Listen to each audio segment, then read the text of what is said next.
अगर आप जिंदगी में मुश्किलों से हार चुके हैं, अगर आपको ये लगने लगा है कि जीवन में इस मोड़ से आगे बढ़ना बहुत मुश्किल है, तो आपको चेतना मंच का एक खास कार्यक्रम, आज का एपिसोड न्यूज लैब जरूर देखना चाहिए। नमस्कार, आपके साथ मैं हूं घनश्याम उपाध्याय। न्यूज लैब में आज हम बात करेंगे आशा की, उम्मीद की, किरणों की, और बात करेंगे ऊर्जा की और जिंदगी को जीने के जज्बे की। और इन तमाम भावों का आज हम न्यूज लैब में परीक्षण करने जा रहे हैं। आज मैं आपको मिलवाऊंगा उत्तराखंड की एक ऐसी पर्सनैलिटी से जिनकी आवाज का उत्तराखंड दीवाना है। वो जब जब अपनी आवाज को संगीत की स्वर लहरियों के साथ जोड़ती हैं तो यकीन मानिए कमाल हो जाता है। और इस परिचय से बहुत बड़ा परिचय है इस पहाड़ की गायिका का, उनके पहाड़ से हौसले। क्या वो हौसले हैं जो जिंदगी जीने की राह दिखाते हैं? आपको आज का ये एपिसोड बिल्कुल देखना चाहिए। और मैं आपको विश्वास दिलाता हूं कि आज की इस एपिसोड को देखने के बाद जो कुछ मिनट आप हमारे साथ बिताएंगे वो आपकी जिंदगी के बेहद खूबसूरत और यादगार लम्हों में शुमार हो जाएंगे। मेरे साथ आज की खास मेहमान जुड़ेंगी उत्तराखंड की मशहूर लोक गायिका स्वर कोकिला कल्पना चौहान। शुरुआत करते हैं न्यूज लैब की। सर्ग तारा जुनली रात को सुन लो, ओए होए को सुन लो, तेरी मेरी बात सर्ग तारा।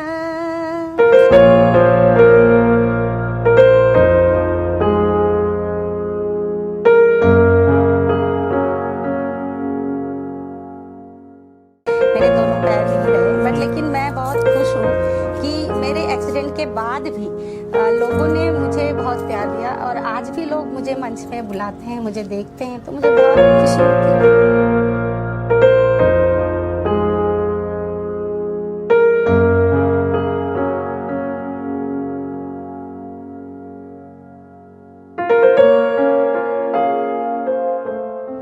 साल बीती गे माँ जी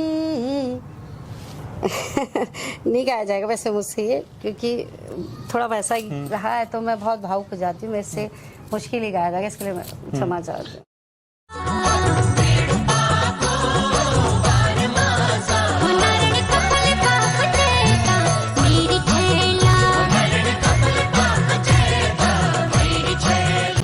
तो चलिए न्यूज लैब में आज आपको जिंदगी के कुछ खास रंगों से मिलवाते हैं। और न सिर्फ रंगों से, उसमें सुर भी होगा, ताल भी होगा, और आपको आपकी जिंदगी जीने के लिए एक खास प्रेरणा भी होगी। बातें मैं सारी कर चुका हूं, मेरे साथ जुड़ चुकी हैं उत्तराखंड की मशहूर गायिका कल्पना चौहान जी। कल्पना जी, बहुत बहुत स्वागत। सबसे पहले बातों का सिलसिला शुरू करें, कैसी हैं आप? बहुत बढ़िया, बहुत बढ़िया। और आपको देख के बहुत टाइम के बाद बहुत ज्यादा बढ़िया हो गए जी।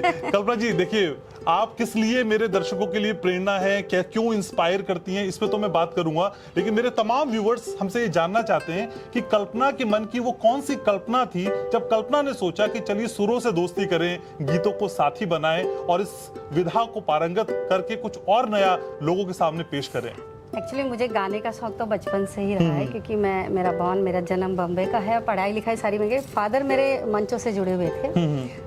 तो मुझे भी बड़ा शौक रहा है बचपन से गाने का। लेकिन मैं उत्तराखंड के लोकगीतों को या उत्तराखंड के गानों को बड़ा पसंद करती थी, बहुत ज़्यादा पसंद करती थी। मेरी इच्छा थी कि मैं जब भी मंच में जाऊं तो मैं उत्तराखंड के गीतों को गाऊं, क्योंकि उस टाइम हम सुनते थे नेगी जी को, मंगला रावत जी को, इन बहुत से जो हमारे गोपाल बाबू गोस्वामी जी हैं उनको, हीरा सिंह राणे। तो मन रहता था कि यार मैं भी अपने उत्तराखंड के लोकगीतों को गाऊं। और इसी तरह से फिर जब मैं 15 साल की रही हुई, मैंने 82-83 की बात है। अच्छा। तो उस टाइम फिर मैंने मंच में पहली बार उत्तराखंड के गीत गाए थे, और फिर मुझे बड़ा अच्छा लगा था। ये रहा कि बचपन से रहा शौक, तो मेरी मम्मी भी बहुत अच्छा गुनगुनाती थी, तो कई लोकगीत ऐसे रहे जिसको बाद में फिर मैंने भी गाया है कैसेटों के माध्यम से। लेकिन मुंबई में रहने वाले का दिल पहाड़ के लिए धड़कना, ये कुछ कॉन्ट्रडिक्शन नहीं लगता? मुंबई तो अपने आप में इतनी बड़ी है, जहाँ पहाड़ के लिए कोना मिल गया आपको, जहाँ संगीत सीख पाई आप। क्या है पता, हम लोग उत्तराखंड से बहुत दूर रहे, तो मेरे ख्याल से इसलिए ज्यादा लगाव रहा हम लोगों को उत्तराखंड से, क्योंकि जो उत्तराखंड के जितने नजदीक हैं शायद वो दूर हैं। हाँ। लेकिन हम लोग मुंबई में रहे तो हम लोग ज्यादा पास आ गए उत्तराखंड से। जिसको जो नहीं मिलता वो ज्यादा। वही वाली बात हो गई। और कहते भी पहाड़ी देश के किसी भी कोने पे रहे उसका दिल पहाड़ के लिए जरूर धड़कता है। लेकिन कल्पना जी, जब असल में आपने शुरुआत की थी, जहाँ तक मैं समझ पाता हूँ इस संगीत को और इस लोकगीतों की विधा को, तब पुरुषों का बोलबाला था यहाँ पे। महिलाओं का इतना आगे आना, महिलाओं का मंच पे जाना शायद अच्छा भी नहीं मानते होंगे। कहते थे ये तो इसकी बच्चियां तो मंच पे नाच रही है, गा रही है, शादी कैसे होगी। क्या ऐसी कॉम्प्लिकेशन आई? बहुत ज़्यादा आई, क्योंकि मैं 82 83 की बात बता रही, जब मैंने पहली बार मंच किया था तो मेरी दादी ने बड़ा मेरे फादर को बहुत वो किया था कि तूने अपनी लड़की, अच्छा। जबकि मैं गाती थी, लेकिन दादी ने कहा तूने अपनी लड़की को नचाड़ बना दिया है, मंचों में लोगों के सामने गाती है, ये है सो है। तो थोड़ा सा हुआ मुझे बहुत ज़्यादा, लेकिन मेरे फादर बड़े शौकीन थे, क्योंकि वहाँ पे बहुत बड़ी अच्छी संस्था है गढ़वाल रात्र मंडल, उसमें वो सांस्कृतिक सचिव थे। अच्छा। तो उनको देख के फिर मुझे प्रेरणा मिली, फिर मैं मंचों में जाने लगी। फिर मैंने खैर बहुत, मम्मी भी मेरी थोड़ी सी पुराने ख्यालातों की, उसने बहुत मतलब ऑब्जेक्शन उठाया था कि नहीं है, कल को शादी होनी है, ये है। फिर इत्तेफाकन मेरी शादी चौहान जी से हुई, राजेंद्र चौहान जी, क्योंकि वो भी म्यूजिक से जुड़े हुए थे। तो ये कहा जा सकता है कि भाई मेरा एक लालच रहा कि अगर मैं इनसे शादी करूंगी तो मेरा संगीत बचा रहेगा। तो बस यही क्या कि प्रॉब्लम तो आई, क्योंकि उस जमाने में लड़कियों को गाने देना, मंच तक पहुंचाना बहुत बड़ी बात है। आज से 40 साल पहले तो काफी। तो हारमोनियम पे चौहान जी की उंगलियां चली और यहाँ आपका दिल मेरा पिघल गला। गया। बिल्कुल ऐसा ही रहा है। हाँ, लेकिन अब इस बात को हम आगे बढ़ाएं। मेरे तमाम दर्शक ये चाहते होंगे कि कल्पना जी की वाणी में हम कुछ सुन लें। बातें तो करते रहेंगे, लेकिन कुछ संगीतमय भी हो। कौन सा गाना सुनाने चाहेंगी जो दिल के बहुत नजदीक है? क्योंकि मुझे उत्तराखंड से बड़ा लगाव रहा है, गीत मेरा बड़ा प्रसिद्ध रहा है, तो मैं उसको सुनाती हूँ, क्योंकि उसमें मजाक भी है, भीना साली की और जीजा साली की मजाक भी है। तो एक गीत था, मैं उसको सुनाती हूँ।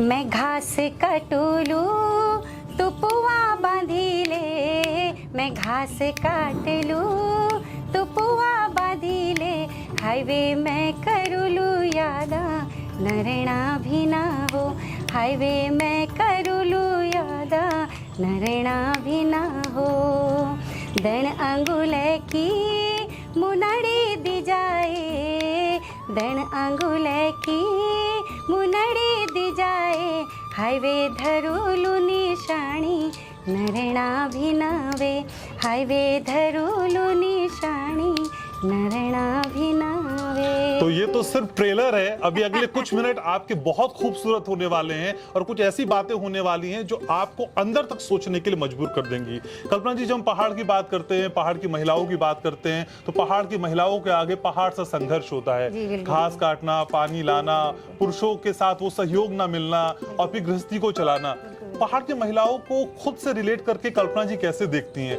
नहीं, देखिए, मैं उत्तराखंड की महिलाओं को बहुत मन से उनका सम्मान करती हूँ, क्योंकि पहाड़ में बहुत मुश्किलें हैं कि देखिए जो सुविधाएं बहुत कम है। खैर आज के डेट में तो है थोड़ा बहुत, लेकिन उस टाइम की बात है जब हम लोग भी कभी गांव जाते थे तो इतनी लंबी चढ़ाई चढ़ना है, फिर उतरना है, घास भी काटना है, लकड़ी भी लानी है, जो बहुत दूर दूर से लाते, मतलब बहुत मेहनत, क्योंकि अधिकतर हमारे जो उत्तराखंड के पुरुष वर्ग है वो या तो फौज में है या तो मुंबई दिल्ली में ऐसे बसे में। तो महिलाओं को सब कुछ देखना पड़ता है, गृहस्थी से, घर से लेके, बाहर से लेके, बच्चों से लेके, इवन हस्बैंड को भी उतना ही प्रायोरिटी देनी पड़ती है। तो ये महिला, मतलब उत्तराखंड की जो महिलाएं बड़ी मुझे मजबूत लगती है, बहुत दिल से लगता है, उनके लिए बड़ा सम्मान निकलता है कि इतनी मेहनत करती है, लेकिन उनको वो मिल नहीं पाता है कि भाई जो जिस तरह से वो काम करती है, जिस तरह से वो पूरा देख रेख करती है पूरे उत्तराखंड में रह के, अपने बच्चों से लेके, परिवार से लेके, गाय बछड़े से लेके, और अपनी संस्कृति को भी बरकरार रखती है, अपने परिवार को भी अच्छा लगती है। तो बड़ा सम्मान है मेरा, और उनसे भी मुझे बहुत कुछ सीखने मिलता है। और उत्तराखंड की महिलाओं के लिए हॉलीडे कह सकते हैं, उनका मायके जाना ही है। एक गीत मुझे पता है, जब मायके से आवाज लगाई जाती है और कल्पना जी की आवाज उसमें पिरोई जाती है तो वो और खूबसूरत हो जाता है। सुनना चाहेंगे कल्पना जी? बिल्कुल। देखिए, बहुत कम मौका मिलता है महिलाओं को मायके जाने, क्योंकि काम इतना होता है, लेकिन जब महिला जाती है तो बड़ी खुश होती है, उसको बड़ा याद आता है। उसी पे है कई लड़कियां ऐसे जिनका मायका नहीं है, वो बड़े वो रहते हैं। तो मैं एक गीत आपको सुनाना वो चाहती हूँ जिसमें वो इतनी बिजी रहती है कि वो जा नहीं पाती है, तो उस गीत को मैं आपको सुनाती हूँ। ना बास घुगुती चेतकी, खुद लगी मामतकी, ना बास घुगुती चेतकी, खुद लगी मामतकी, मिनत सोची माँ भेजी आला, मेरा बाठा कुबे कलो लाला, मिनत सोची माँ भेजी आला, मेरा बाठा कुबे कलो लाला, टपरांदी रेग्यो माँ फ्यूली सी, खुद लगी माँ में तकी, ना बास घुगुती चेतकी, खुद लगी चुमा मैं तकी। बहुत खूबसूरत। और कल्पना जी ये भी कहते हैं और ये अक्सर कहते हैं हम कि एक सफल पुरुष होता है तो उसके पीछे एक महिला का हाथ होता है, लेकिन जितनी कहानी मैंने आपकी पढ़ी है, जितना आपको सर्च किया है, जितना गूगल पे आपको देखा समझा है, उसमें मुझे लगता है कि एक सफल महिला के पीछे एक पुरुष का हाथ है। तो बहुत गर्व महसूस होता है कि हम पुरुष भी किसी महिला को सफल बना सकते हैं। हाँ, मेरे साथ उल्टा है, क्योंकि अक्सर ये कहावत है। हाँ, तो चौहान जी से जब आप मिली और उसके बाद जब शादी हुई और आपका वहां से यहाँ आना हुआ, वो शादी के बाद किसी भी महिला का जीवन कहते हैं पूरी तरीके से बदल जाता है।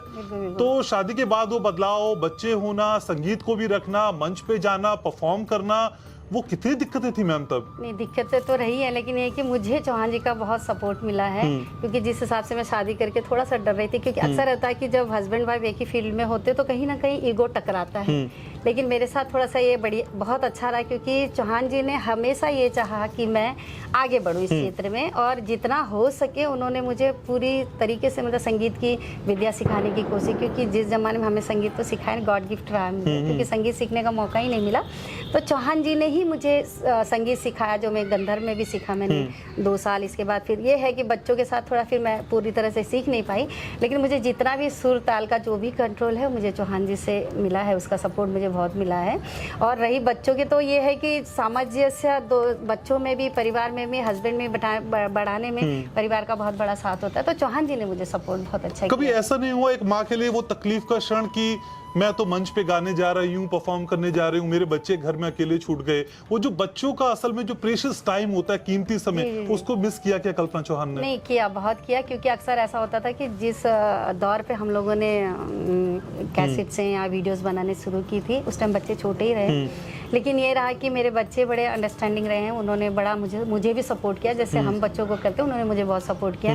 अक्सर ऐसा होता था कि हम रात को तब आते थे जब बच्चे सो जाते थे, और हम तब उठते थे जब बच्चे स्कूल चले जाते थे। तो वो थोड़ा सा दुखद तो रहा ही है, लेकिन ये था कि बच्चों के फ्यूचर के सोच के हम लोगों ने मैं फिर थोड़ा सा वो कर दी थी कि थोड़ा तो दुख झेलना पड़ेगा हमें इस चीज़ का। लेकिन ये रहा है कि जब भी हमें मौका मिलता था या छुट्टियां होती थी बच्चों की, वो 3 महीने हम अपने बच्चों को देते थे। उसके बाद मैं कोई कार्यक्रम नहीं करती थी, सिर्फ बच्चों के लिए ही होता था मेरा 3 महीना, जो उनकी छुट्टियों के होते थे। बाकी संडे जब होता था हम उनको फील नहीं होने देते थे, क्योंकि उस जब मैं थोड़ा फ़ोन का भी नहीं था कि फ़ोन हो, लेकिन फिर भी आस पड़ोस में कुछ ऐसे लैंडलाइन फ़ोन हुआ करते थे, तो उसमें बातचीत कर लिया करते थे, तो बच्चों से तालमेल बना रहता था। अब क्या सुनाने जा रही हैं आप हमारे दर्शकों? कोई लोकगीत हो जो आपके दिल में आ रहा हो जो सुनाया जाए? ये एक गीत सुनाती हूँ, बहुत अच्छा है, जो कि मैंने भी नॉन स्टॉप में गाया था, और बहुत पुराना गीत है, लोकगीतों में है तो कईयों ने गाया, लेकिन मैंने भी उसे गाया था। यो बाटा का जाना होला, सुरा सुरा आए है, सुरा सुरा देवी का मंदिरा। यो बाटा का जाना होला, सुरा सुरा आए है, सुरा सुरा देवी का मंदिरा। तेरे गले मूंगे की माला, मेरे गले जंजीरा, तेरे गले मूंगे की माला, मेरे गले जंजीरा। तेरी मेरी भेंट होली देवी का मंदिरा। यो बाटा का जाना होला, सुरा सुरा आए है, सुरा सुरा देवी का मंदिरा। बहुत सुंदर। लेकिन कौथिक में गाए जाने वाले गीत, मेलों में गाए जाने वाले गीत, और जहां आपने एज ए परफॉर्म किया, लेकिन उस गांव में, उस शहर में, या फिर उस छोटी सी जगह में जो छोटा सा कौथिक लगता था, मेला लगता था, वो अब नोएडा में इतना विशालकाय हो गया है। ये माइंड कहाँ से आई, आइडिया कहाँ से आया? क्योंकि हर प्रवासी उत्तराखंडी वहाँ अपने को जुड़ाव महसूस करता है। बिल्कुल बिल्कुल। एक्चुअली क्या है ना, जब हम लोग, मेरा एक्सीडेंट हो गया था, इसके बाद थोड़ा सा गैप तो मेरा आया ही था, लेकिन चौहान जी जब, क्योंकि ये एक दिन का कौथिक तो चौहान जी ने नोएडा में भी करा था बहुत साल पहले, 2004 की बात थी। उसके बाद जब हम इंदिरापुरम आए तो यहाँ पे इतने सारे हमारे उत्तराखंड के लोग थे, क्योंकि इससे जुड़ा हुआ है, जैसे लाजपत नगर हो गया, ये हमारा प्रताप विहार हो गया, बड़ा क्षेत्र, बहुत बड़ा क्षेत्र है हमारा उत्तराखंडियों का। तो चौहान जी ने ऐसे मन बनाया कि कल्पना एक काम करते हैं, हम लोग एक मेला करते हैं, 3 दिन का करते हैं। तो हम जो कौथिक वहाँ होते थे, तो हम उसको कौथिक नहीं बोल सके, क्योंकि कौथिक तो पहाड़ों में ही अच्छा लगता है। बिल्कुल, बिल्कुल। तो ये महानगर है, तो हम लोग ऐसा करते हैं, यहाँ पे महाकौथिक, महानगर का महा जोड़ के और कौथिक को लेके हमने इसे महाकौथिक बनाया था। तो महाकौथिक बनाने का एक उद्देश्य ये भी रहा कि इस बहाने हम लोग अपनी लोक संस्कृति को, लोक भाषा को, लोक जो हमारे उत्तराखंड के जो उत्पादन हैं, हम लोग एक्चुअली यहाँ पे रह के उन चीज़ों को भूल जाते हैं। तो मेले में हम लोगों ने उन सब चीज़ों को इकट्ठा करके एक तो व्यापार बढ़ा, जो हमारे उत्तराखंड से लोग आते थे उनको व्यापार मिला यहाँ पे आके। दूसरा ये नथुली पिछोड़ हम लोग जो बहुत कम पहनते थे जब हम पूजा पाठ या शादी ब्याह होते थे, लेकिन आज की डेट में ऐसा कोई फंक्शन नहीं होता कि जिसमें हमारी महिलाएं जो ये पिछौड़ या नथली पूरे अपने पहाड़ी श्रृंगार में होती है।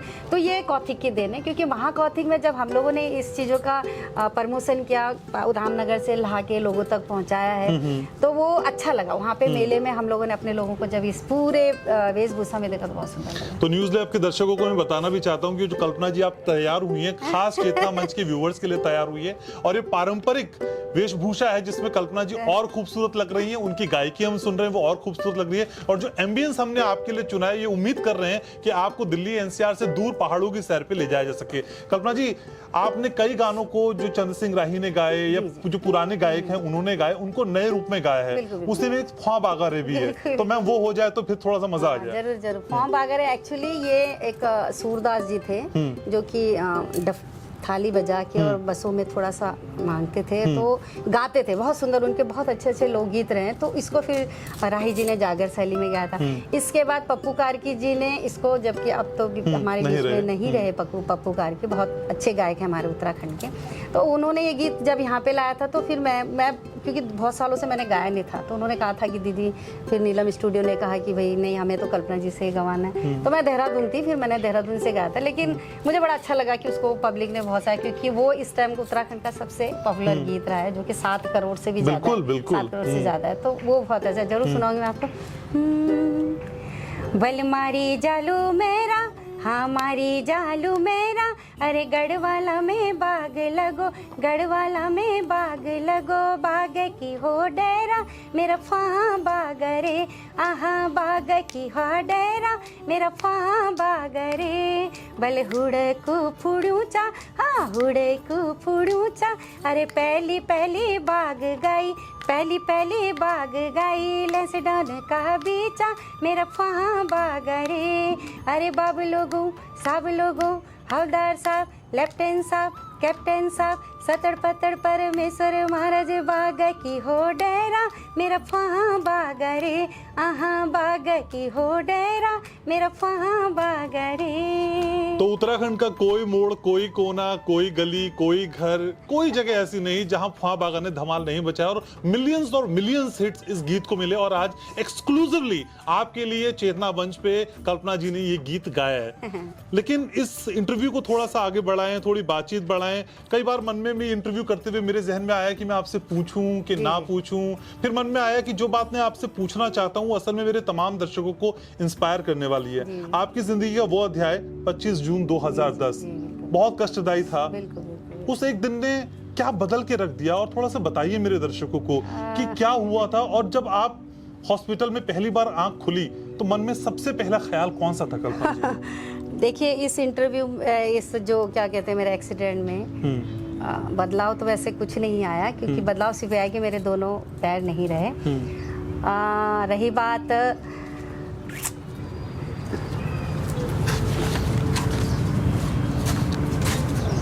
कल्पना जी, आप तो हौसलों के, आप तो पहाड़ जैसे हौसले हैं ना आपके तो पहाड़ जैसे हौसले। और मैं चाहता हूं मेरे तमाम दर्शक इन हौसलों की कहानी सुने। मैं चाहता हूं आपकी सारी जुबानी वो कहानी जाए जो मेरे दर्शक देखना चाहते हैं। एक्चुअली जब भी ये बात आती है मैं थोड़ा सा भावुक हो जाती हूँ। पर दरअसल एक्चुअली इसमें बदलाव कुछ नहीं, बदलाव यही आया कि भाई मेरे दोनों पैर नहीं रहे, बट लेकिन मैं बहुत खुश हूँ कि मेरे एक्सीडेंट के बाद भी लोगों ने मुझे बहुत प्यार दिया, और आज भी लोग मुझे मंच में बुलाते हैं, मुझे देखते हैं, तो मुझे बहुत खुशी होती है। हाँ, जब मेरा एक्सीडेंट हुआ था मुझे थोड़ा सा दुख रहा कि मेरे पैर तो नहीं है, लेकिन क्या मेरा गला भी नहीं है। तो मैंने सबसे पहले, मेरी आँख नहीं खुली थी जबकि मैं पूरे सेंस में भी नहीं थी, लेकिन मुझे ऐसा बताया गया कि वो जो नर्स जो मेरी सेवा कर रही थी, जो मुझे उसने कहा कि मैं बहुत आपको देख के बड़ा मुझे सरप्राइज हुआ कि आपने आँख नहीं खुली और आपने पहले गुनगुना रही थी, हमें समझ में नहीं आया आप क्या गुनगुना रही थी, लेकिन आप गुनगुना रही थी। तो हाँ, ये सच है कि मेरे माइंड में सिर्फ ये था कि मेरे पैर चले गए, लेकिन मेरा गला अगर रहेगा तो शायद मैं अपने दर्शकों के बीच में रहूँगी। तो सब बढ़िया रहा। बाकी ये परिवार का बहुत बड़ा साथ रहा, उत्तराखंड का साथ रहा। उत्तराखंड के सारे राजनेता सभी ने बहुत सपोर्ट किया, सारे न्यूज़ चैनल ने, सारे पत्रकारों ने बहुत सपोर्ट किया था। तो बस ठीक है, बाकी तो सब अब जो चल रहा है वो बहुत बढ़िया। ठीक है कल्पना जी, आप इस तरह से मत रोइए। लेकिन कल्पना जी, मैं ये बताना चाहता हूँ, अक्सर हमारी जिंदगी में जब कोई ऐसा अध्याय होता है तो हम उस अध्याय को भूल जाना चाहते हैं, हम उस अध्याय को दोबारा याद नहीं करना चाहते। कल्पना जी ने 25 जून 2010 को अपने दोनों पांव खो दिए। उसके बाद हिम्मत के पांव आपके हैं, आप हिम्मत से चल रही हैं और सीना तान के चलती हैं, और जब मंच पे कल्पना जी उतरती हैं तो कमाल हो जाता है। लेकिन उसी घटना को, जिसको हम कभी याद नहीं करना चाहते, कल्पना जी ने सुरों में पिरोया और उस पूरी घटना को गीत में भी तब्दील किया। कल्पना जी, वो गीत जरूर सुनना चाहूंगा मैं आपसे, प्लीज थोड़ी सी हिम्मत करके आप मेरे दर्शकों को सुनाना चाहें। मैं जानता हूं वो आपके दिल के तारों को खंगाल देगा, थोड़ा सा दुख देगा, लेकिन वो दुख की बात नहीं, वो हौसलों की बात है जो मेरे तमाम दर्शक देखना चाहते हैं। एक्चुअली अब मुझे इतने भावुक को मैं गा भी नहीं पाऊंगी। थोड़ा सी एक कोशिश कर, थोड़ी सी जितना याद आपको आए। अब तो बहुत साल हो गए, जब मैंने गाया था उस टाइम तो 2 ही साल था। 2 साल बीती गे माँ जी नहीं गाया जाएगा वैसे मुझसे ये, क्योंकि थोड़ा वैसा ही रहा है तो मैं बहुत भावुक हो जाती हूँ, मेरे से मुश्किल ही गाया जाएगा, इसके लिए मैं क्षमा चाहती हूँ। चलिए, तो फिर बात के सिलसिले को आगे थोड़ा बढ़ाते हैं। हम थोड़े से इमोशनल हो गए हैं आपके साथ हम भी, लेकिन हम चाहते हैं फिर से एक बार अच्छी सी बात करें, मुस्कुराते हुए बात करें, और हम एंडिंग मोड पे जा रहे हैं। लेकिन पहाड़ की महिलाओं के लिए धामी सरकार से, उत्तराखंड सरकार से कुछ आप अपेक्षित है, आपको कुछ चाहती हैं, क्योंकि आपकी आवाज गवर्नमेंट तक पहुंचती है, मैं जानता हूं। तो आप कुछ कहना चाहेंगे उन लोगों के लिए जो पहाड़ से जुड़े हैं, क्योंकि पहाड़ की सबसे बड़ी समस्या कल्पना जी ये पलायन वहां से हो जाता है, और पहाड़ का पानी और पहाड़ की जवानी कहते हैं पहाड़ के काम नहीं आती। उत्तराखंड गवर्नमेंट से कुछ कहना चाहेंगे आप? देखिए, अब तक जितने भी सीएम्स आए सभी अपने हिसाब से सही रहे, लेकिन जहाँ तक मुझे ऐसा लगता है कि धामी जी कोशिश कर रहे हैं कि कलाकारों के लिए कुछ किया जाए, और हमेशा कलाकारों के लिए आ गया था, ऐसा मैंने नोटिस किया है। क्योंकि मेरी भी कई बार उनसे मुलाकात हुई है, तो उन्होंने किसी भी चीज़ को ये नहीं कहा कि मैं देखूंगा, अगर उन्हें करना है तो वो स्पष्ट कह देते कि ठीक है मैं ये करता हूँ। रही बात, मैं धामी जी से ज़रूर कहना चाहूँगी, क्योंकि उत्तराखंड की लोक संस्कृति में आज जो भी लोग उत्तराखंड को जानते हैं उसमें बहुत बड़ा सहयोग कलाकारों का रहा है, क्योंकि उन्होंने गीतों के माध्यम से जगह जगह कार्यक्रम करके, क्योंकि हम लोग भी जब विदेशों में भी जाते हैं, वहाँ पे जब हम देखें हमारे कल्चर को बहुत प्रमोट किया जाता है, वो बहुत प्यार करते हैं हम कलाकारों को। तो कलाकारों के बारे में ज़रूर सोचना चाहिए उन्हें, क्योंकि कलाकार ने इतना कर दिया है उत्तराखंड का प्रचार अपने गीतों के माध्यम से, अपने संगीत के माध्यम से। तो मैं चाहूँगी कि धामी जी ज़रूर हम कलाकारों के बारे में सोचें, जिन्होंने इतना योगदान बरसों से दिया है, उनके लिए भी कुछ सोचें। मैं चाहता हूँ प्रोग्राम को वाइंड अप करूँ, लेकिन उससे पहले 2-3 गाने बैक टू बैक मुखड़े आप मुझे सुनाना चाहें। 2-3 गाने, दिल भरता ही नहीं आपको सुनते सुनते, लालची हो जाते हैं हम। तो 2-3 गाने back to back non stop please, जो कि हमारे मैंने गाए थे, जो बहुत पसंद किए थे हमारे गढ़वाल गाँव में। सर्ग तारा जुनली रात को सुन लो, ओए होए को सुन लो, तेरी मेरी बात। सर्ग तारा जुनली रात को सुन लो, आए हाय को सुन लो, तेरी मेरी बात। सर्ग तारा ले पाकी जाला केला माँ, ले पाकी जाला केला, ले पाकी जाला केला माँ, ले पाकी जाला केला, ओ नीली माँ ले पाकी जाला केला, ओ नीली माँ ले पाकी जाला केला। मैं ते जाना को निकारा मी मजोर, मैं ते जाना को निकारा मी मजोर, भालू लगद मी थेन स्वामी जी को घर। मैं ते जाना को निकारा मी मजोर, मैं ते जाना को निकारा मी मजोर। मेरा बाजू रंगा, ओ मेरा बाजू रंगा, रंग बेचारी रंग ले दी मोला। मेरा बाजू रंगा, मेरा बाजू रंगा, रंग बेचारी रंग ले दी मोला। मेरा बाजू रंगा बेडुपाको बारू मासा, बेडुपाको बारू मासा हो नारणे कफल पाकू चेता मेरी छैला हो नारणे कफल पाकू चेता मेरी छैला। बहुत शुक्रिया कल्पना जी इस गायकी के लिए, इन सुरों के लिए, इन ताल के लिए, और आपने चेतना मंच के न्यूज लैब के लिए समय निकाला। बहुत बहुत शुक्रिया। आपको यूं ही हम बुलाते रहेंगे, सुनते रहेंगे, और आप यूं ही तरक्की करें और उत्तराखंड की शान बनी रहें। बहुत शुक्रिया आपका। तो उम्मीद करते हैं कि न्यूज लैब का आज का एक अंक आपको पसंद आया होगा।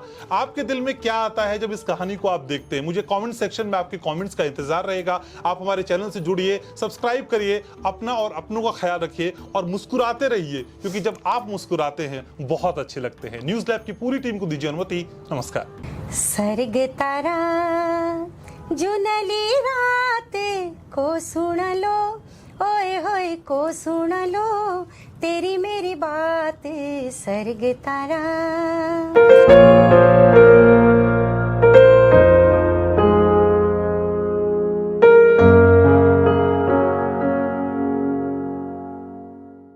मेरे दोनों पैर नहीं रहे, बट लेकिन मैं बहुत खुश हूँ कि मेरे एक्सीडेंट के बाद भी लोगों ने मुझे बहुत प्यार दिया, और आज भी लोग मुझे मंच पे बुलाते हैं, मुझे देखते हैं, तो मुझे बहुत खुशी होती है।